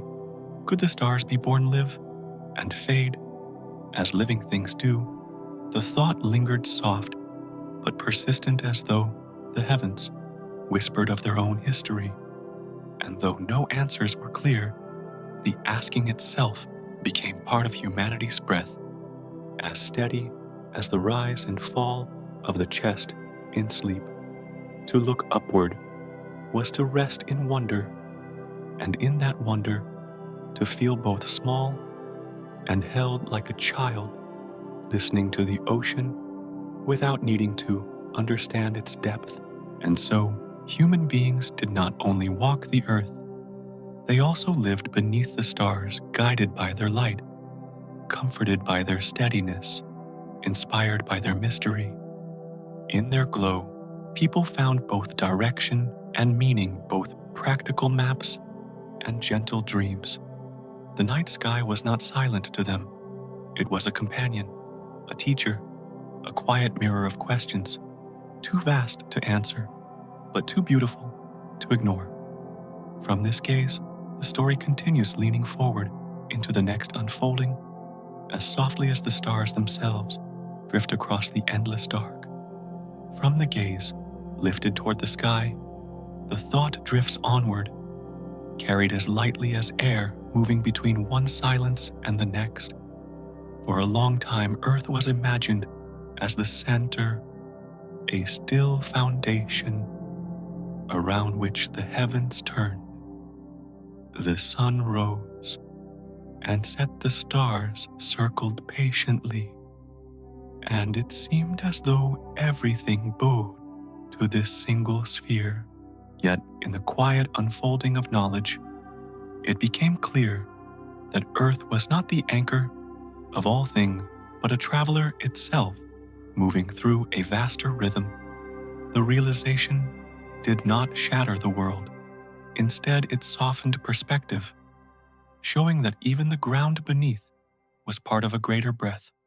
To think of Earth now is to picture a single note in a symphony, faint but necessary sounding, its tone among countless others.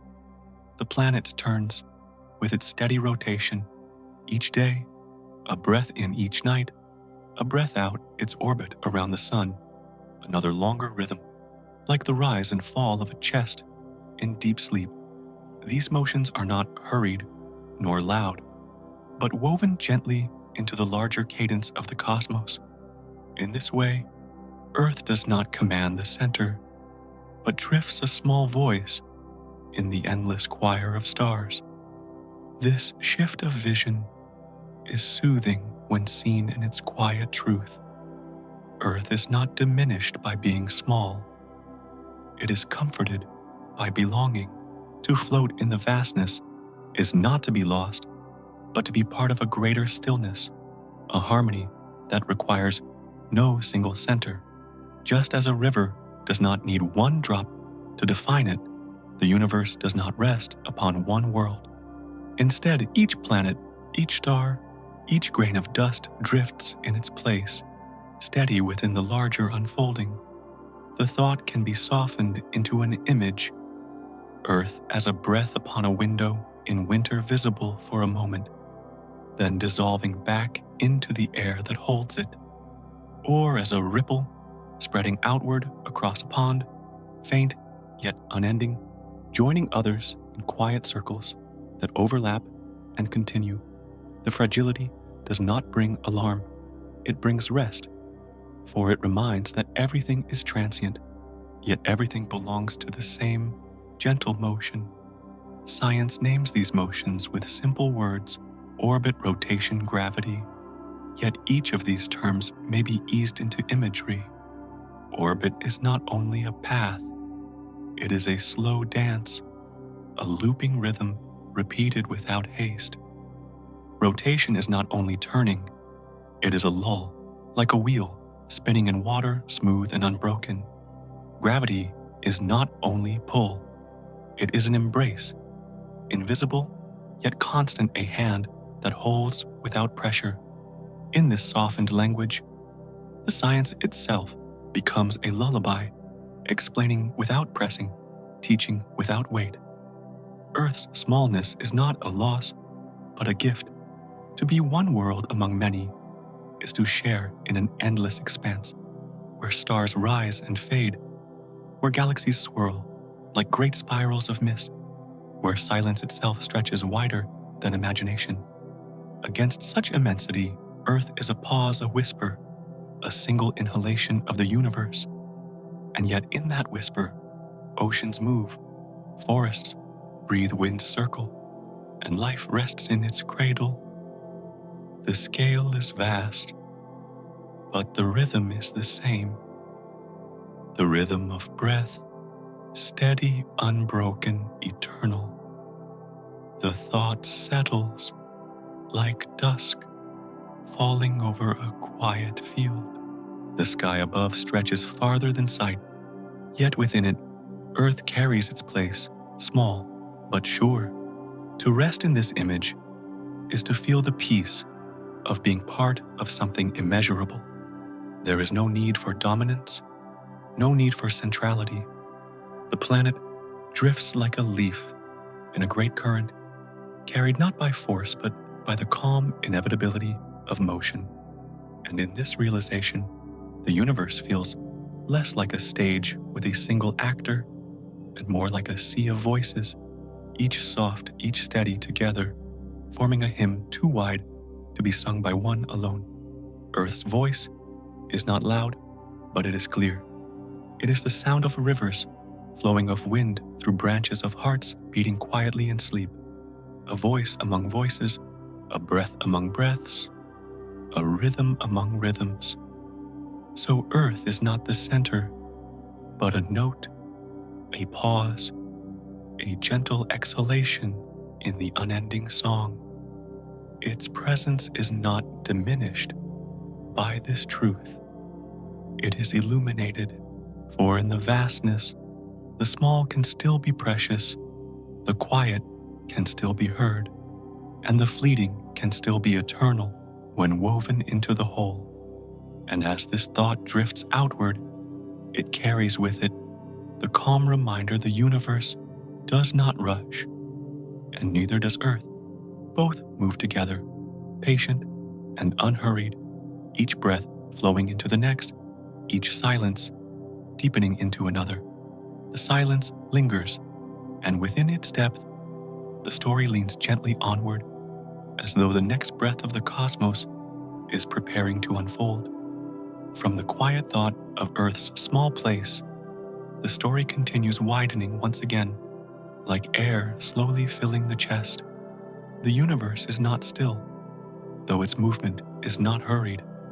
Space itself stretches, expanding softly, carrying galaxies farther and farther apart. To picture this is not to imagine a violent scattering, but to see a slow river dividing into many streams, each flowing in its own direction, steady, unbroken, without rush. The galaxies drift as though resting upon this current, carried effortlessly, like petals upon water. This expansion has no sound, no edge, No center, only the quiet unfolding of distance. One may think of a fabric drawn gently, its threads loosening, not breaking, creating more space within its weave. Or of a horizon widening in the dim light of dawn, the line between sky and earth stretching as though it too were breathing. The image is not of force, but of calm persistence, a rhythm that continues whether noticed or not. The galaxies that move within this expansion are not in flight, but in drift. Their motion is not an escape, but a part of the fabric itself, like specks of light sewn into a cloth that grows wider with every breath. Each galaxy holds its stars, its planets, its own quiet rhythms, and yet all are carried together in this larger flow. The distances between them grow, yet the silence deepens rather than breaks, for the universe expands not with noise, but with stillness. Science offers simple words for this endless widening space. Expansion motion, but softened, they become more than terms. Expansion can be felt as a sigh lengthening into silence. Space can be seen as a veil spreading gently outward, translucent and endless.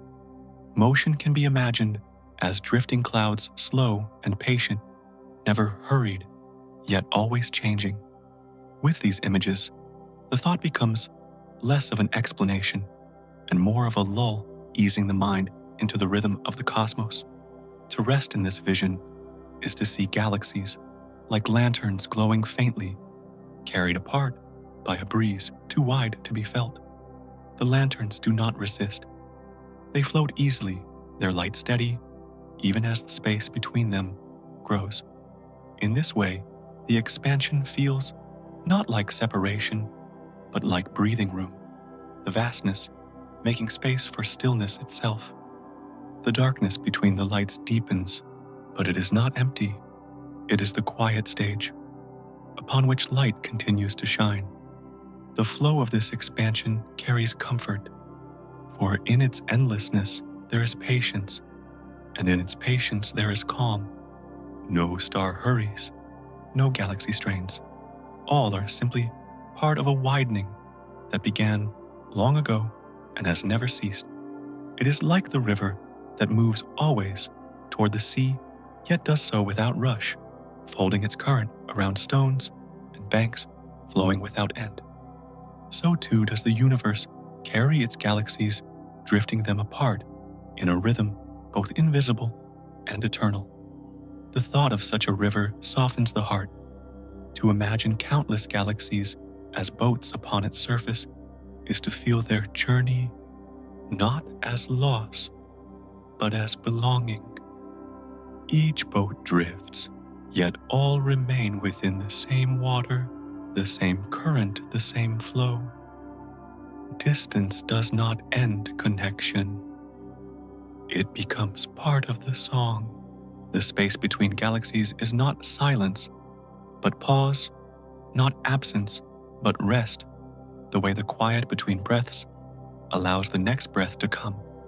In this vision, the universe is like a great symphony stretched across ages. Each note is faint, spread wide apart, yet all are joined in one unbroken harmony. The expansion is the lengthening of that song, its tempo unhurried, its tones subtle and low.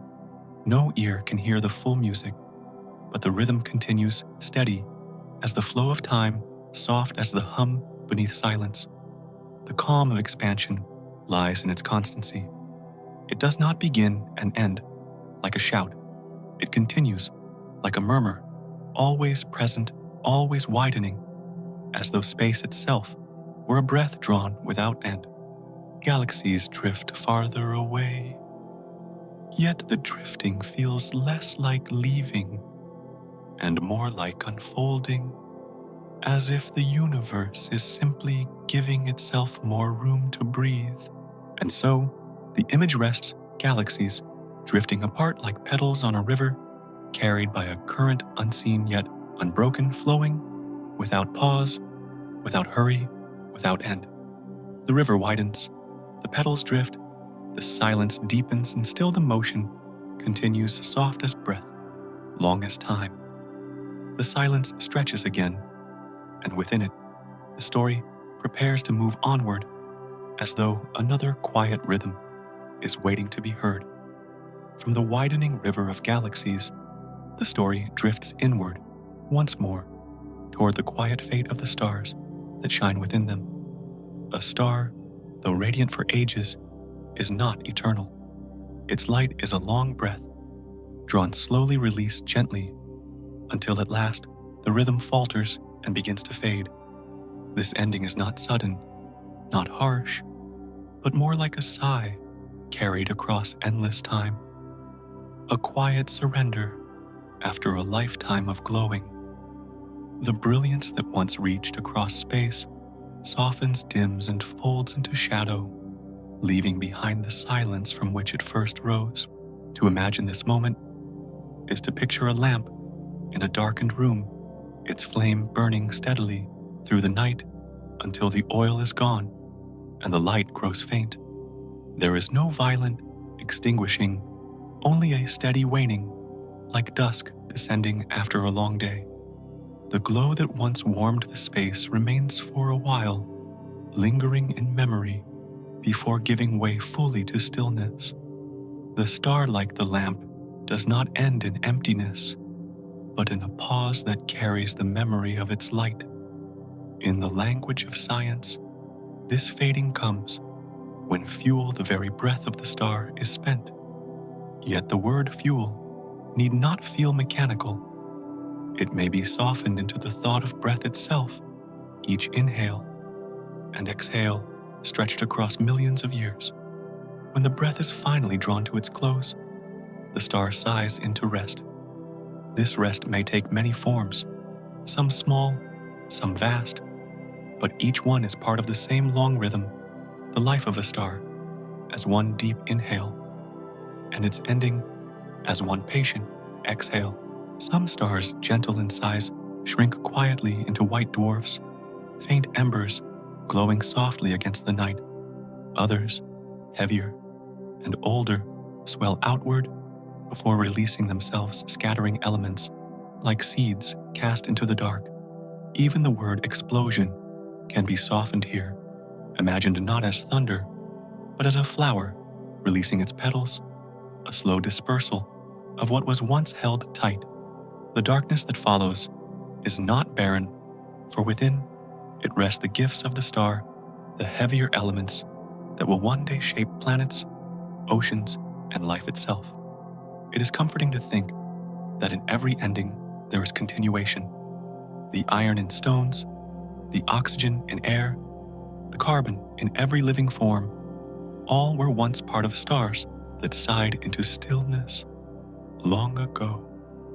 The death of a star is not a void, but a renewal like leaves falling quietly into soil, breaking down and giving rise to forests yet to come. In this way, the universe holds a cycle, not of destruction, but of gentle return, where every fading light is also the planting of new beginnings. To rest in this thought is to see the universe as a vast field, each star, like a stalk of grain ripening in its time, bowing softly and finally releasing seeds into the wind. The stalk withers, yet the field remains ever renewed, ever full.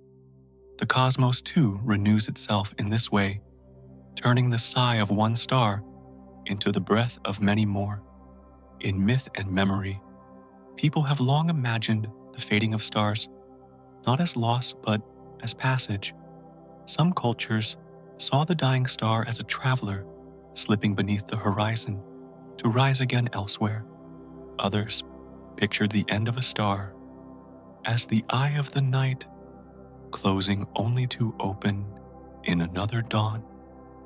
These stories, gentle as they are, remind that endings can be seen as journeys, each step part of a larger path that continues unseen. The calm of a star's death lies in its inevitability, its place in the greater rhythm of time. Just as every inhale must yield to exhale, every bright flame must one day soften into shadow. Yet in this shadow rests the quiet assurance that life continues, that new stars, new worlds, new songs of light will follow.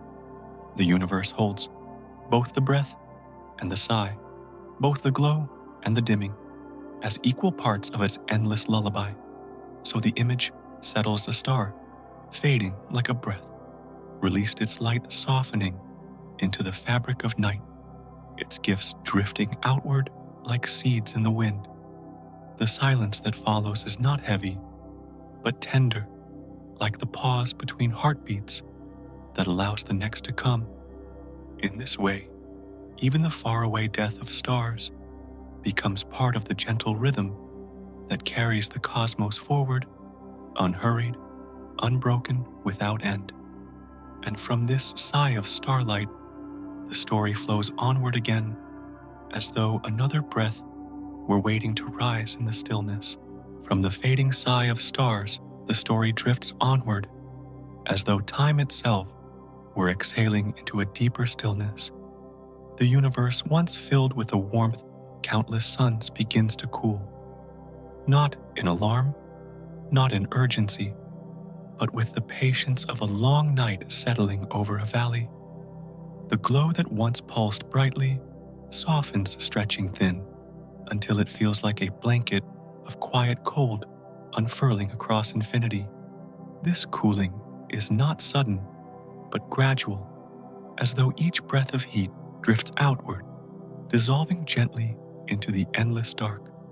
To imagine this is to picture a hearth where fire once burned, now reduced to embers that glow faintly, then dim, leaving behind warmth only in memory. The space that was alive with sparks and flames becomes calm, its silence undisturbed, its shadows wide and deep. The cosmos, like the hearth, is not empty in this dimming, but simply resting, letting go of the light it once carried. In the language of science, this cooling is called expansion, the stretching of space itself.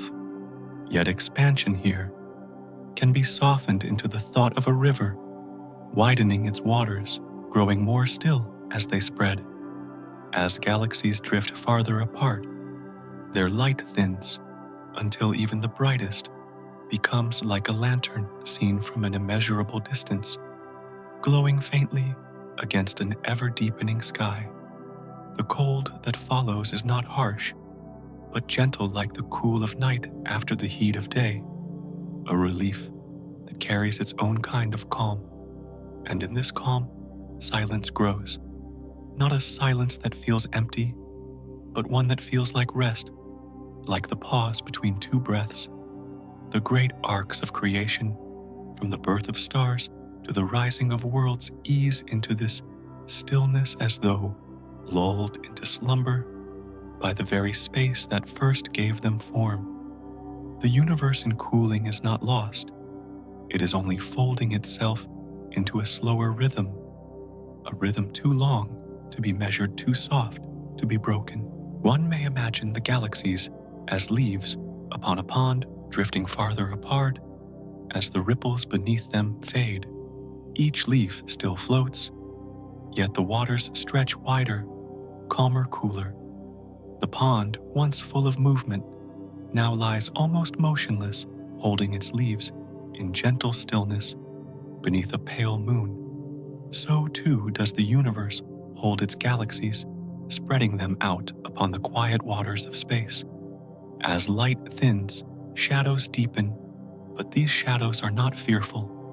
They are vast, protective, like the darkness of a cave, where all sound softens, or the darkness of a forest, where only the hush of wind remains. In this darkness lies comfort, the kind that comes from knowing the cycle is whole. The cosmos began in quiet, and it will return to quiet just as a song begins and ends in silence. This end, often called the heat, death by science, can be seen instead as a gentle cooling, like breath fogging in the night air and then fading away. The phrase itself can feel heavy, yet softened it becomes no more than a lull, the last note of music dissolving into stillness.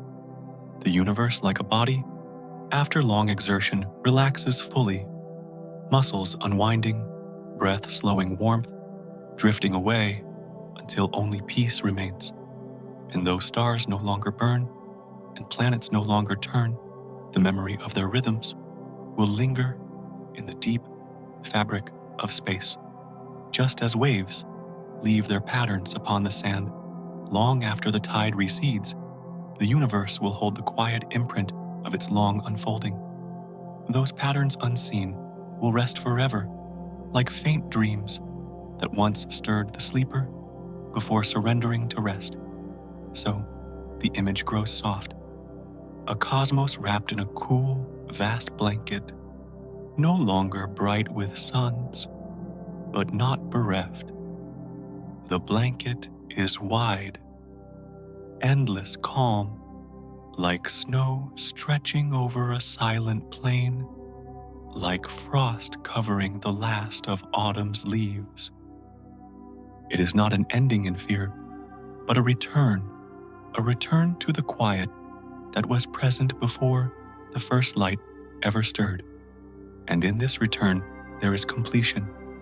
The universe began in stillness, and it will close in stillness like the closing of a circle, like the return of night after day, like the final breath that rests in silence.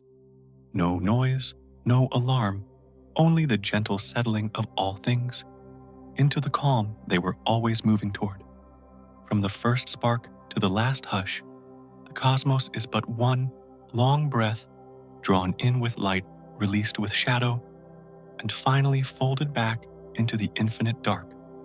And so, the story drifts unbroken back into the silence where it first began. From the cool hush of the fading cosmos, the flow moves gently, as though the silence itself were guiding the story toward its final cradle. Emptiness arrives, yet it is not a foe. It comes without edges, without weight, like the soft shadow that settles when the sun has gone down. In that shadow, there is no struggle, no demand. There is only calm, as if the universe has finally set down all burdens and stretched itself beneath an infinite sky. What might once have seemed like nothing becomes instead a gentle bed, wide enough to hold every star, every world, every memory of light that ever flickered across its surface. In this vision, the void is not hollow, but tender. It does not close its hands.